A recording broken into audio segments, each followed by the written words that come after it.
Ooh, that had hurt. Oh, Pitfall Harry made it look so easy.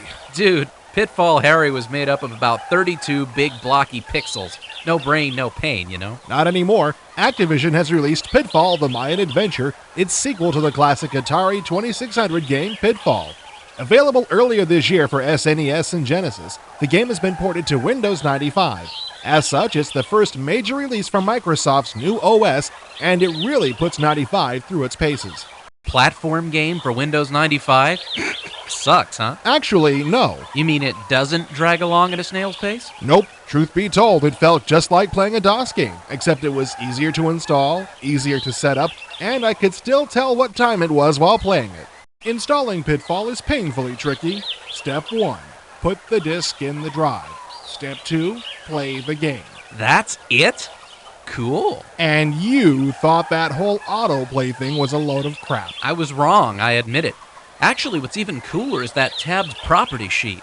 It lets you resize the screen, choose sound options, set the game difficulty, and so on. You have no idea how many times I've longed for such a simple setup option in DOS games.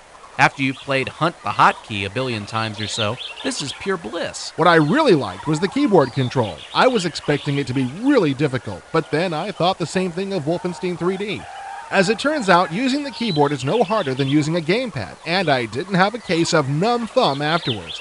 But if you don't like it, you can plug in a joystick or pad. What's the story about? Does there need to be a story?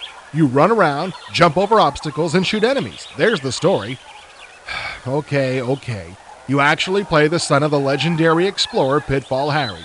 The originals disappeared, and it's up to Harry Jr. to rescue him, with a little help from you. As such, you run, jump, and shoot your way through 14 levels, ranging from Mayan temples to raging cataracts. You mean Pitfall Harry's gone blind?